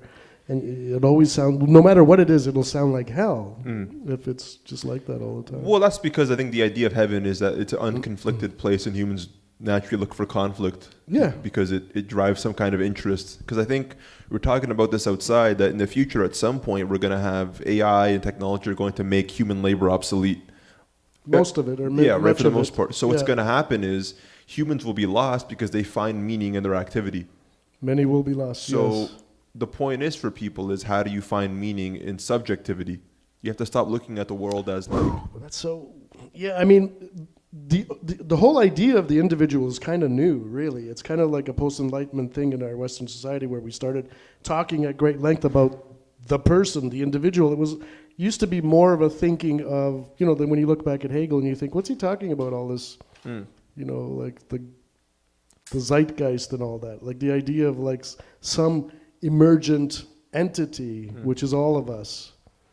And maybe all living beings is another like larger entity. And maybe the universe itself is a larger entity, but doesn't necessarily have agency. Like, just because something is alive doesn't mean that it thinks. And maybe the universe is alive, but maybe it doesn't think. I don't know. You have to change your conception of what life is or Right. what consciousness And is. which but is yeah. always, spectral. We don't really have definite. Well, and this is the fun thing that you also notice when you dive into philosophy, is that when you try to find a definition of something, there is no definite definition, because it always involves the use of another word to make sense of it. And then you need a definition for that uses another word. And then quite often you find, to define that word, you have to go back and use the word that you're just trying to define in the first It's place. just what Like- Wittgenstein was talking about, the Right. language game. And Language games. It's kind of like a circular hermeneutic circle of interpretation, they would call it. It's kind of like the bootstrap problem. Yeah, well, It's like, you gotta, we're here, we're thinking, we're alive, and it just seems like, how do we even get that started? Like, it's like, there's a bootstrap problem, but we did it, we're here. It's bizarre. Absurd. The universe is absurd. That's what I'm trying to say. it is. I think people are always Yeah. trying to find their place within it. And I think that's why I was saying before about how, like, I think people are just, life is much simpler than we think. It's just about trying to, you're trying to find things that you enjoy that don't cause you confliction. I think it's just a very simple thing to get back to over and over again. Now, obviously, people can poke holes in that theory, but Well, that could be your private path that you've taken. Well- There, I mean, this is what I found too. Like, there is no right path, Well, really. there is no. So I was kind of explaining, like the meaning of life. The question in itself is a pointless question to ask because it can be answered multiple ways. If you ask it from a biological Well, it's standpoint, useful to ask, though, and to Well, talk if- about. if you ask Even it- though you may not arrive at an answer that's well, complete. if I Yeah. gave you a biological answer of reproduction and It's useful to survival, talk about then you that, would yeah. you would accept that as a plausible answer. And if I give you a a theological, part of the answer, and I would say, yeah, theological is another part of the answer, and then we have various but human layers that it functions on. human subjectivity alters that because the whole point of it is when you're conscious now, like humans choose not to have kids. You can actually fight those urges and restraints. So the biological aspect actually becomes subdued. Yes, your mind system is often So subdued. you can't really say the meaning yeah. of life now is to reproduce and survive because some people kill themselves. Some people there's a whole bunch of because human consciousness creates all these different experiences, and it's the experience that has to be addressed. Well, that explanation makes sense at that layer of biology, that makes sense. But there are other layers. There's like the social understanding of it. There's the familial understanding. There's a whole so bunch. they're all none of them are the I would- right way, right? They're all But I would put say, together to know. I would say the phenomenological is the most important because the way you interact with the world is as a subject. You interact with it as a Not thing that always, though. experiences. Yeah. Well, I'd say for the most Yeah, part. most So part, you're right. how would you assess your life? You Yeah. assess it by the experience you have, not by how many children. You know what I mean? You would assess it based on how you feel. Yeah. So then that feeling is what you're trying to get to at the end of the day. Not happiness, but I would call it satisfaction. Trying to get to some kind of resolved state of satisfaction. If you can get to a point where Equanimity, maybe. Like you could find a bunch of different words for Yeah. it, but I think that's the whole point of it, right? You're not because you can't say just because, for example, that you're more intelligent than somebody that you have lived a better life. Oh no. Because the point of it is being yeah. intelligent. You could be conflicted and intelligent. Yeah. You could be insane. Like what's his name was Blaise Pascal, Yeah. this a guy lot was of- completely lot of insane or- insane. Yeah. but he was highly intelligent. No, that doesn't guarantee anything. But when I was younger, I might have thought that because I thought of myself as one of the smart kids, and I thought, like I can understand it. I'm going to eventually grow up to understand everything. It's like you see a path, and you like I know so much at the age of 14. Imagine me at 21. You know. So that's the funny thing that even like hypothetically a caterpillar could be happier than you are, Yeah. despite your magnitude of intelligence and power and all these kinds of things, right? It's definitely So, not a like, path to happiness. Yeah. So I just think Part that, of it. Sorry, say that It's again? part of it. What is? Like intelligence is a part. Well, it's because it's part of it, it's yeah. part of your subjectivity. It's part Yeah. of your experience. But for Yeah. example, try explaining that to a caterpillar. It would have no conception of what it doesn't understand Newtonian. It doesn't care. Yeah. Do you You- ever think that we're not privy to certain things that are just obvious to us right now? That like in 50,000 years of evolution, we could look back and oh my God, it was just floating right in front of them. Well, of course. Is Like, there's gotta be something There like are, that. for example, prior don't know what that is. to modern physics, you didn't know that we had all these different wavelengths. Yeah. That, like there are forces in the world that are taking place now that you're not aware of. Hmm. It's obviously beyond your capability to understand certain things. That's why, like, people search for the truth. The truth is not definite to your happiness, or it's not necessary for your happiness. It can be. It's a. Yeah, this is hard. Yeah. It's a component. But some people could be in the matrix and be happy. But could you lie to yourself? Is there is that it's- allowable? it's- Is it allowable to lie? And is it allowable to lie to Well, yourself? we lie to ourselves all the time. Some of us are just. But is better that a at- good thing? Should we always avoid it? Good or bad isn't really the answer. The whole point of it is that you have to be the one to live with your experience. If you can lie to people and you can feel blissful doing that, then it's completely irrelevant. Well, that's kind of a very individualistic, monadic. That's how it is. You can't go and tell somebody, for Yeah. example, like, this is a horrible human being, because to them, they could, like, think of it, for example. You don't think slave masters in the antebellum South died happy? Yeah, many They of them did. They probably yeah. they probably sold people's children, all Ugh, these things, and then yeah. when they were on their deathbed, they asked God for forgiveness, and the priest told them that was good enough, and that was it. Oh, you're good, dude. Yeah, he's like, oh, fuck it, good. Just pass I'm it blessed. with a And clear if he- conscience. And if he yeah. feels resolved from that, that's all that Yeah. matters. All that matters is all whether that matters to him, yes. Yeah, but Yeah. all that matters is what matters to you. Sure, it's kind of a yeah. Everything you see in the world is an extension of yourself. Okay.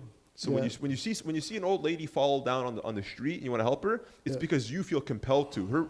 The actual fact that she fell down is irrelevant. Sure, a lot of it has to do with your interpretation of that situation in your context, your experience, your epistemology. Yeah. You're talking about phenomenology, right? We're experiencing that, and that's the reality of it. Yep. It's not what's actually out there, but it's our experience of it. Yeah, and is the only thing we have access to. That's it. Yeah. That's all there is. And when you learn to understand that, you learn to fixate on yourself more. Yeah. Everything is about you. Yeah. But, you know, as a 14-year-old, I thought it's just breaking everything down to its constituent parts and, like, rebuilding it and understanding how everything works. And you'll just figure everything out. That's because you were a But it nerd. appears the world is more analog than digital, right? It's almost like that kind of a divide. You know, you think if you just break it down, you'll figure everything out. And then you realize, oh, there's, like, weird, soft, loopy shit that doesn't fit. But is very relevant and important for us to understand what the fuck is going on. Yeah. I don't know if it's psychedelics or age that allowed me to discover that, maybe late in life. All the above. Yeah, probably all of it. It's never just one thing, is it? It's true. Yeah, it's never one thing. That's what we're saying. I think we've done 5 minutes. Yeah, probably. I think we've Yeah. gone over. Yeah. Yeah. Yoel Baraket. Yoel. Thank you. Yeah.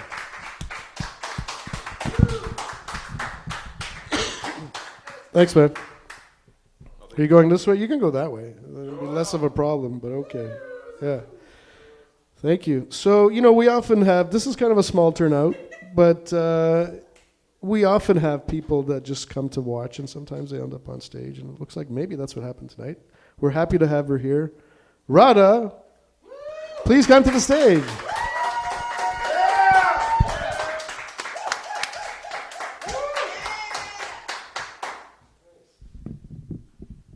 Can I take it out? I hate talking in the mic like that. Okay, so I'm not going to roast anyone because I'm a vegan. I thought I'd tell you, I'm a storyteller, so I thought I'd tell you a story. Yeah, so I thought I'd tell you a story. I'm going to make myself comfortable. Here we go. I wanted to be an artist, but my parents wanted me to be a lawyer. And there was a big battle. A huge battle, in fact. In the end, my mother came to school and I heard her say, when the principal told her that her daughter was not paying attention or was disruptive in class, that she would make me toe the line. So my 16, 17-year-old self said, fuck that. So I actually just walked right out the school and to the train station, took the train to Birmingham New Street Station. I lived in Birmingham in England. And instead of going home, I got on a fast-moving train. I had no idea where it was going. I just got on and said, fuck that. So I ended up in London, and I had nowhere to go. First I was like, oh, this is great. There's nobody to tell me what to do. And then as nightfall came, I thought, oh shit, I'm in deep shit now. So I have no money. Where am I going? So I sat in a bus stop, and I thought, okay, it got darker and darker. And in England, especially where I came from, the only white people that spoke to us were police, teachers, or social workers. Oh, yeah. So as this white man came to the bus stop, I was willing him to walk past, but he didn't. He came into the bus stop, and I sort of shrunk to the corner, and I thought, oh, shit. And it seemed like ages passed, and buses came and went, and he didn't get on any of them. And he looked at me, and he started talking to me, and I ignored him. I didn't talk to him. I was like, fuck that. I'm going to talk to you. Then he said to me, oh, you don't have anywhere to go tonight, do you? You could sleep on my couch. And at that point, I actually looked at him, and he said, yeah, you're right. I wouldn't want to sleep on my couch either. Yeah. So I thought, yeah, okay, I'm not going to sleep on your couch, dude. I'm definitely safer in this bus shelter. So then he flagged a black cab down, and he said, have you heard of Centrepoint? I said, no. He said, it's a home for youth, homeless youth in London. So he paid the cab driver, he put me in the cab, and he sent me to this homeless shelter. And that's there for the the love of strangers, right? I ended up with a whole new family of Glaswegian youth who had run away en masse. And we had an amazing time. We spent about 5 days running around London, just in the parks, in Her Majesty's realm, all the beautiful parks. And, you know, they gave us coupons so we could eat and we could drink. And then they would take us in at 9 o'clock at night. And it was a lot of fun. My poor mother was, of course, pulling her hair out. And she said I could come home. When the counselor finally got to speak to me, she said, "What, you've run away because you want to be an artist?" And I said, "Yeah, I did." She said, "Oh, well, that's the first thing I've ever heard of. I've never heard anything like that before." So she called my mom, and my mom said, "Yeah, okay, yeah, she doesn't have to be a lawyer anymore." So then I went home, but that didn't last long. There was a lot of conflict.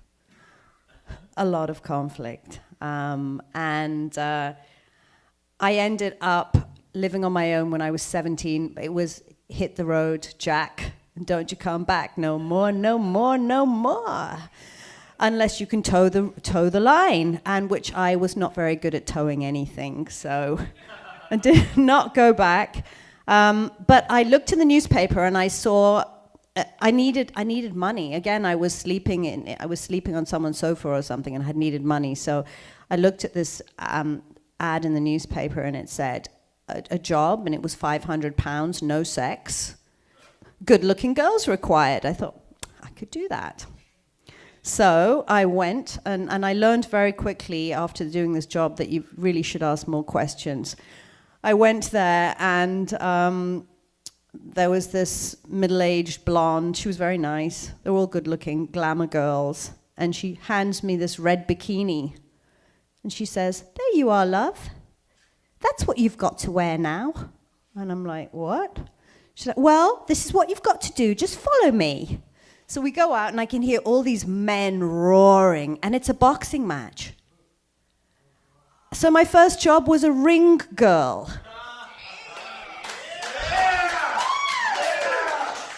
The funniest thing is that I had never worn a bikini in my fucking life. So I walked onto this ring with a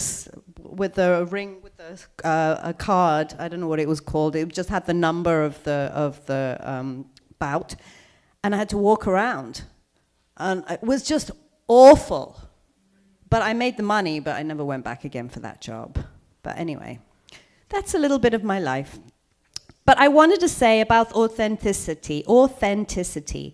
My authentic self, I am an artist, but my family and culturally, it was not something that was acceptable, not only within my family, but also being a woman.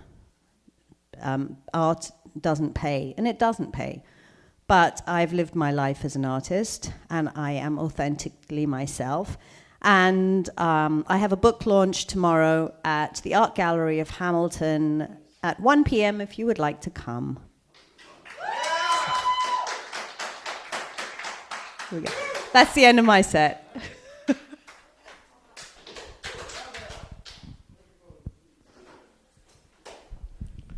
Thank you very much, Rada. Nice. I like that. Beautiful. You know, I have a similar kind of experience because I'm of a Turkish background, and you know, if you're a smart kid, like why aren't you being a doctor or a lawyer or an engineer?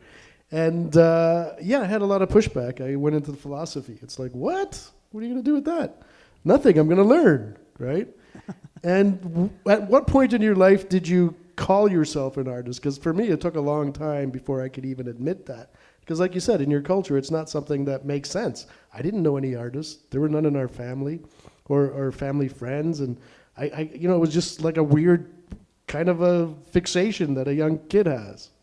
Well, no, I was an artist as a child. You admitted that to yourself and to the world that you're an artist. That's great. Yeah, I performed. I was a performer on stage as a child. So Nice. it shouldn't have been a surprise to them, really. Right. I mean, like, they encouraged me. They're the ones who fucking put me on They stage. thought in it the was first cute. place. Like, what were they thinking? Yeah, just I'll give you some Coke. You can just try it. But no, you can't have any more. Fuck that. Yeah. So no, I always knew that I was an artist, but I'm a multidisciplinary artist, so I wasn't sure which, because unfortunately we live in a world where you have to choose one path, otherwise people don't take you seriously. It's true, right? Yeah. So did you change paths, or have you always Many been times. Yeah. Yeah. And do you Many want times. to talk about that, or like what Oh, path are you on? You're writing a book. You're a storyteller. Or? Well, I started off actually on the stage mostly as a singer. I'm a singer, musician, songwriter. But I had a series of very nasty events in England, and then I said, I'm not going to sing anymore, so I stopped singing. And I that's too started bad. writing more. I'm a playwright. Oh, Yeah. wow. I run a theatre company in Hamilton. It's called Red Beatty Theatre. Nice. Great. Yes. Round of applause for that. Yeah. Oh yeah, there's an actor. No. We actually have workshops, though. We have workshops. If you go to our website, you can apply. There are some amazing workshops. We have some incredible artists right now. We have our 4th annual Decolonize Your Ears New Play Festival coming up. Nice. October 3rd to 6th, and part of it we have some professional development workshops. So if you're interested, go to Red BETI Theatre. BETO, Red Betty. Yeah, Okay, I got and you. there are workshops for directing, for acting, for poetry. What about this book? What's that about? So the book is actually it's one of my plays that's being published. Oh, wow. It's called Blackberry. Blackberry. Yeah, about 2 years ago, we did three weeks of outdoor shows at Carter Park, just not far from here. Is that one word, Blackberry? Does it have like a logo on it, or it's not that kind of Blackberry? Nothing to do with that Blackberry. What a fucking stupid Canadian. question. Who's this guy? We're Canadians. There's a movie about that that's actually quite good. I don't know if you've seen it. No. Yeah, it's actually quite good. I can't remember the name of it. Yeah. Totally. Totally. So, Ring Girl, that's kind of a very. So, was that just a one-off, or did you end up doing that regularly, Sorry, what like was at the that? boxing rings? Oh, no, that was the one and only time. Oh, I had that enough seems the like one time. It's a good gig for $500. It was, but not for me. No touching. Yeah. It's No, fine. no Yeah, touching, but right, so the energy in the place is Yeah, just that's pure energy's pretty- testosterone. Oh, It's that's true. scary as shit. that would be scary. Yeah. Yeah, I played a lot of sports in the past. I find boxing didn't seem as bad as football. Like football had a weird masculine energy that was kind of gross. But I'm talking about Canadian American football, not British football. I don't know if you're familiar with Canadian American football is not fucking football, is right? it? Yeah, It's rugby. right. Yeah, it's kind of a misnomer. It's rugby with pads on. It's rugby's for wusses. Yeah, Did I say that? I did say that Yeah. out loud. Yeah. Oh my God, I did say that. that's yes. okay. That's okay. It's rugby. It's rugby. It's not football. Yeah, I know. It's a weird name to call it football, Yeah, isn't it? it's not football. It's bizarre. It's I'm like agree with- Americans. They can't spell. Yeah, it's true. But we Canadians spell similarly with the British. Yeah. Yeah, well, but we sort keep of. some of it. We retain some of our colonialist past. Yeah. Well, But- no comment. No comment. No comment. Well, thank you so much for coming on stage and chatting. And 1 o'clock tomorrow at the Art Gallery of Hamilton. Hamilton. Thank She you. has a book launch. Thanks for coming. Radha, Thank thank you. you. Yeah. Radha. Nice. Good job. Thank you. I guess we're down to the last person on the list tonight. And I think, if I'm not mistaken, George is actually kind of came as a spectator and then it's ended up being a regular on stage. And here he is again, George Anthony. George.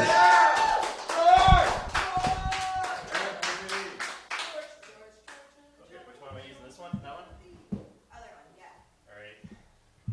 I have nothing prepared because Sean threw my name on the list, but Sean's always been awesome with me, so I thought I'd just come up and whatever, chat. How's everybody doing? You guys all had great sets. Rada, did I get that? Did I say that right? I might want the number of that place you stayed at, because like vouchers for food and coming home and sleeping at 9 o'clock sounds fucking amazing to me. Really? All right, can I get the number of that ring place? Because $500 to wear a bikini and watch a boxing match, that's fine with me too. No? Yoel, little thing, I have dated a porn star. Yeah, it's not all it's cracked up to be, because they leave. They're like, all right, honey, I'm off to work. Okay. So you're just not something you want, bud. That didn't last very long. Mike, it's funny. I always wanted to be in a fight, but not like a real fight, like a West Side Story fight. You're kind of just like, right? Either that or like a fight from Star Trek with Captain Kirk, and that music's always playing in the back, because I'm not a fighter at all. I guess we're telling stories, so I got a couple of weird ones. So years and years ago, I used to hang out with my buddies, and one friend of mine had broken up with this girl, and he was heartbroken, absolutely heartbroken, couldn't take it. So he goes, and every time we were hanging out, would not stop talking about her. He's like, can't believe she broke up with me. Oh, I'm so devastated, can't believe. And we felt bad for him. We wanted to be good friends. So we were always trying to tell him different ways to get over this girl, right? We always had these tricks, like picture her taking a shit. You know, like, that one works. But he couldn't get over her. Just always, all the time. Just, oh man, can't get over this girl. It's just, he was heartbroken. So we were really tired of hearing it, man, because it had been so long. So I pull him aside. I'm like, Mike, let me tell you something, buddy. I'll tell you a little story. I'm going to tell you about my other buddy who could not get over this girl who broke his heart. He was devastated. All the time started talking about her, just would not stop. Oh, I'm devastated. Can't believe she broke up with me, this and that. And it consumed his life. And I said, Mike, you know what happened to that guy? He's dead. He was murdered. If you don't stop talking about this girl, I'm going to murder you too. So, it's too much. Speaking of some craziness about authenticity and stuff like that, I've had a lot of weird things happen in my life, and I always tell my friends I'll never forget this lesson. This is kind of a crazy one. A lot of people always say, oh, I wouldn't do this for this much money, or I would do that if like this and this. And I always say, you don't know. You don't know. Years and years ago, me and my friends, this same group of people, my one buddy, he worked for a very rich guy. He was a personal assistant. He was a very shady kind of guy. We know what he did. He printed out bills or something like that. But he was a very weird individual. He wouldn't admit that he was gay, but everybody knew he was gay, so it was kind of like, which none of us had a problem with. So he had a really nice house. We always did like after parties at this guy's place. We all hung out with him because whenever we'd go and party, he'd pay for all the drinks and everything like that. And his staff at his actual business would tell us this thing, like, be careful of certain things when he starts talking to you. When he starts saying things like, oh, how does this much money affect you, or stuff like that. And he's like, because that means he's actually hitting on you. So we're all sitting there and talking, all of us one day. We're all out having coffee when you're young and you don't really have too much to do. And he says, and we're all going, and all the guys are like, not a chance, man, because we're young and we're stupid, and we had gay friends, but we were masculine and everything, and all of them were like, not a chance. I would never hook up with a guy for like any amount of money. Like, I would never let him suck my dick and say stuff like that, right? And I was the one that turned around and said, guys, let's think of this seriously. If we were in that situation and a guy that actually had the money, because the guy was worth like millions, right? The guy actually had the money, turned around and offered you 10 G's, would you guys really turn it down for something like 5 minutes worth of work? And we're all, and like, I'm the one sitting there convincing these guys, like, so we were talking, we're like, yeah, 10 G's, it's actually a lot of fucking money for like like 5 minutes worth of work and nobody would really know and all that jazz. So fast forward a week or two, and we're all at this guy's house after party, met a bunch of girls, brought them back, and he starts talking to me. We were always talking. He was actually a really nice guy, but we were just kind of told what to watch out for. So we went up, and he's like, George, man, you've never seen the whole house. Come and see. It was a big place. So I'm like, all right. So we go upstairs, and he starts doing all the things that we were kind of told out to watch out for when he's like hitting on you. So in my head, I'm like, holy cow, this is coming. Like, he's about to offer me money to do something. And right then and there, I was like, not a fucking chance. I had the opportunity in front of me. I knew that money was available, and I still said no. And it was really fucking mind-blowing and actually kind of life-changing to know that you don't know what you're going to do until you actually have that in front of you. You say it might be one thing, but you don't know what's going to happen until those things happen. So it's a funny thing about the whole authenticity. You can't really be authentic with yourself until it's actually put in front of you. So that's my kind of one of my weird stories. I don't want to get into too many of the weird ones, but thanks a lot, guys. I know it was kind of a bummer. George Anthony, George. All right, George. Thank you so much. That's great. I like these small, intimate gatherings. They're always fun in different ways. Am I right? Do I remember that correctly? You kind of, I remember like the first time you went up. That, Yeah. what, I'm a writer? No, when you were here as a spectator and then you went up Yes. one night. Yeah. Yeah. Well, I'd been trying to gather the courage for Okay, good. a long time. So, and I was just kind of coming to hang out and like, go up. I'm like, all right, cool. I didn't really have anything prepared, so I thought I would just yap around. Well, your art, you used to be a DJ for quite a while. Yeah, as I did recall. that too for about 25 years. Yeah. And what's the art there? Is it It The really people? is. So Yeah. there's a thing going on between what I call real DJs and these festival DJs. Okay. When you're sitting there, if you ever go to just a regular bar, even if it's like a really big popular bar, watch the actual DJ. He'll have headphones on, he'll be concentrating, he'll be looking at music, reading the crowd, all this jazz. There's actually a whole bunch of things. There's a whole lot of math to it. Yeah. And I always joke that DJs are actually just glorified computer nerds because they're always just making sure Quite things are, often. yeah. Mm-hmm. And so there's a lot that goes on to that. And then you go to these festivals and everything like that.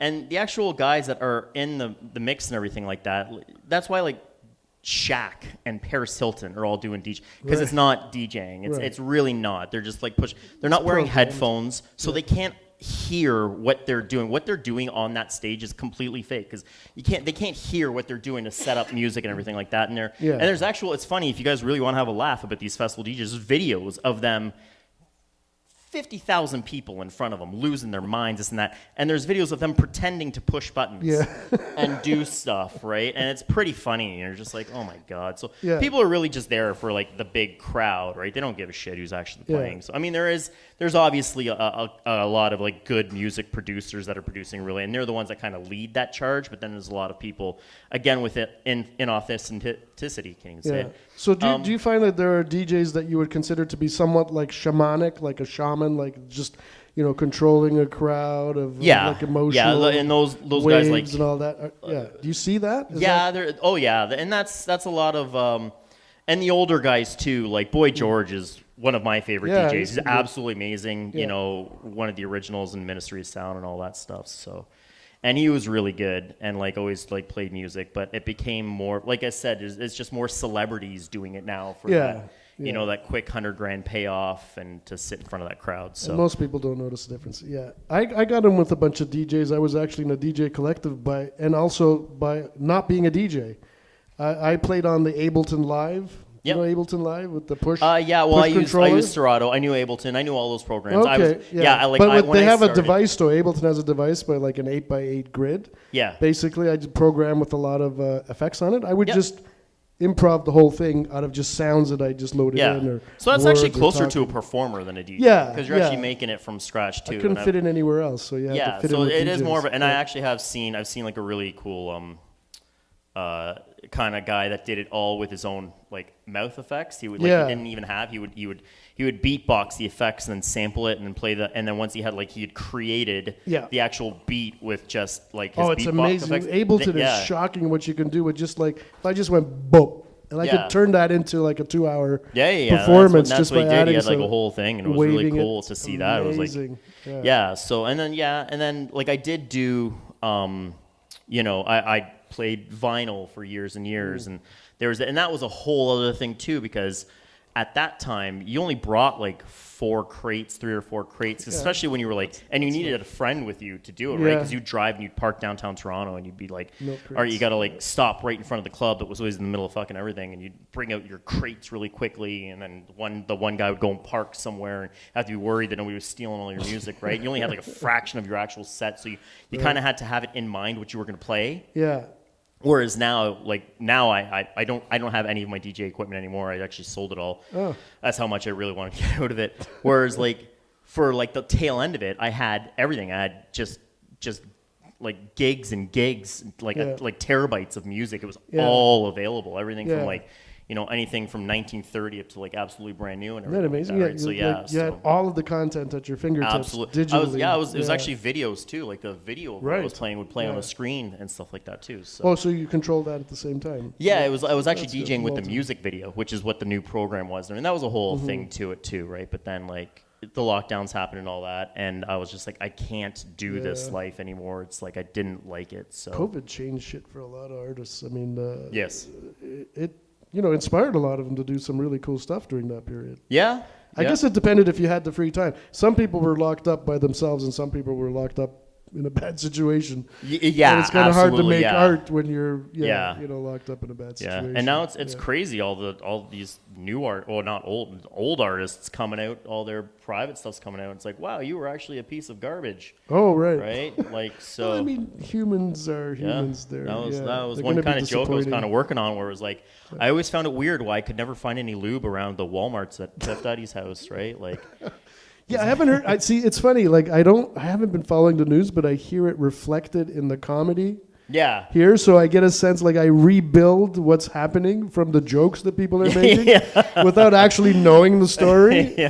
It's kind of It's fascinating. a crazy one. It's like just getting something to do with started, baby man. oil. I don't know. Yeah, I you don't know. had like a That's all I know. 1,000, like Yeah. apparently well over 1,000 bottles of like No way. lube and baby oil and stuff Oh, like that. okay, Yeah, so that's where I get the references. yeah, so it's an Super yeah. such. So I'm like, I could never find it. Whenever I went to a Walmart around that guy's house, I could never find any baby oil. Baby oil, yeah. The big tubs. You go to Costco for that. The big tubs. I think you sold them out You too. should.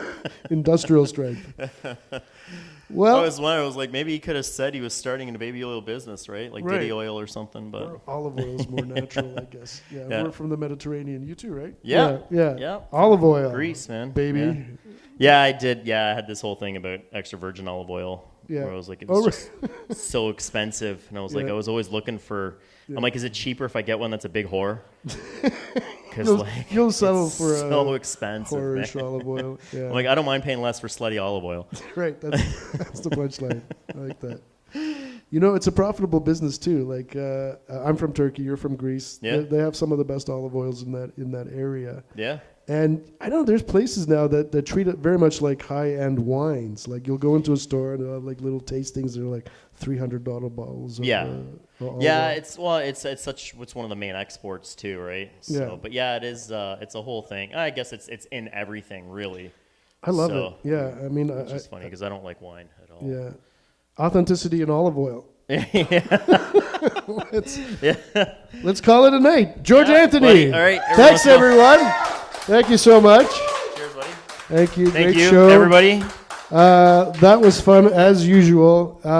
As I said, we tried live streaming tonight. I don't know how many viewers you had. Probably had 1 or 2. At least Greg. Thanks for watching online. If you did. Yeah. You guys want to come up on stage and say goodbye? Yeah, sure. Why not? Come on up. Whoever wants to. Yeah. Yeah, right. That's a great idea. I could just sit down. You guys can all stand or sit or whatever. Yeah. Well, that's a fun idea. Yeah. I'll move over. That's it? Come on. Rada? No? You well? Okay. All right. Half of us say good night. Thanks again, everyone. Have a good night. Now, Whatever we're doing right now. turn up the applause track. Here we go.